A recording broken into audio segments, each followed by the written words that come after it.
श्रवण दोषासह जन्मलेल्या पुण्याच्या भाग्यश्री नडीमेताला यांनी आपल्या अडचणींना संधींमध्ये रूपांतर करत कला आणि व्यावसायिक शिक्षणाच्या माध्यमातून इतरांच्या आयुष्यात सकारात्मक बदल घडवण्याचं ध्येय स्वीकारलं. सुहृदय मंडळ येथे कला आणि व्यावसायिक कौशल्य शिक्षिका म्हणून त्यांनी 500हून अधिक दिव्यांग विद्यार्थ्यांना स्वावलंबी बनवण्यासाठी प्रशिक्षण आणि मार्गदर्शन दिलं आहे.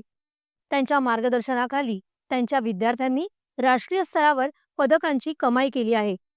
समावेशक शिक्षणासाठी दिलेल्या अतुलनीय योगदानाबद्दल भाग्यश्री यांना सर्वश्रेष्ठ दिव्यांगजन पुरस्कारानं सन्मानित करण्यात आलं.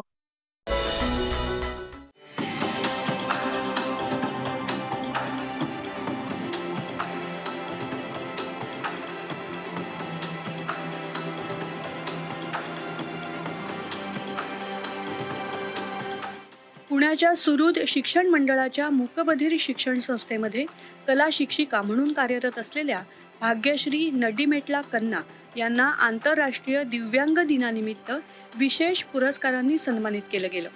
आतापर्यंत 500 पेक्षा जास्त विद्यार्थ्यांना अनेक कला शिकवत त्यांनी विद्यार्थ्यांचा आत्मविश्वास वाढवण्याचं काम केलंय. अब भारत की पहली श्रवण बाधित महिला हैं जिन्होंने वर्ष 2023 में अंतर्राष्ट्रीय ओलंपिक फ्रांस में देश का प्रतिनिधित्व किया. श्रीमती भाग्यश्री मनोहर नडीमेटला कन्ना, पुणे, महाराष्ट्र. भाग्यश्री नडीमेटला आमच्या सुहृद मंडळ संस्थेमध्ये जवळजवळ 2013 पासून कार्यरत आहे.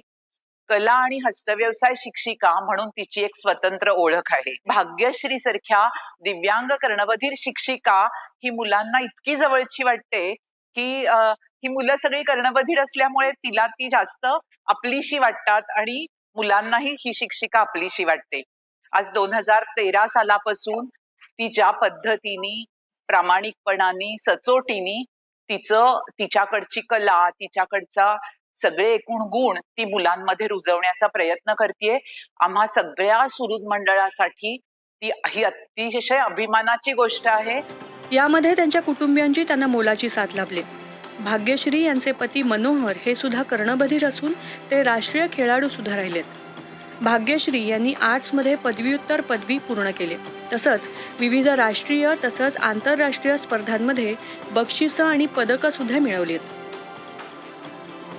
भाग्यश्री 2-2.5 वर्षाची असताना खेळताना पडल्यामुळे तिला कर्णबधिरत्व आलं.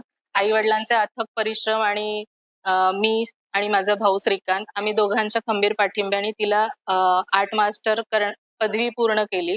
तिच्या शिक्षकांनी सांगितलं होतं की ड्रॉइंग खूप छान असल्यामुळे त्याच्यात अभिरुची वाढत गेली आणि त्याप्रमाणे मग वडिलांनी तिला आर्ट मास्टरचा DPEDचा कोर्स लावला. तसेच अजून तिने नारळकी इन्स्टिट्यूट मधनं पण कोर्सेस केले शिवणकामचे. अजूनही ती आज गव्हर्नमेंटचे कोर्सेस करत आहेत. म्हणजे ती स्वतःला प्रिपेअर ठेवण्यासाठी, मुलांना छान शिकवण्यासाठी ती स्वतःही अजूनही प्रिपेअर होत आहे. तसे कठोर परिश्रम, प्रचंड इच्छाशक्ती आणि कमतरतांवर मात करून पुढे जाण्याचा स्वभाव यामुळे भाग्यश्री यांनी स्वतःला वेगवेगळ्या पातळ्यांवर सिद्ध करत नवीन येणाऱ्या पिढीसाठी एक आदर्श निर्माण केलाय. दूरदर्शन बातम्यांसाठी रोहन गवळी, पुणे.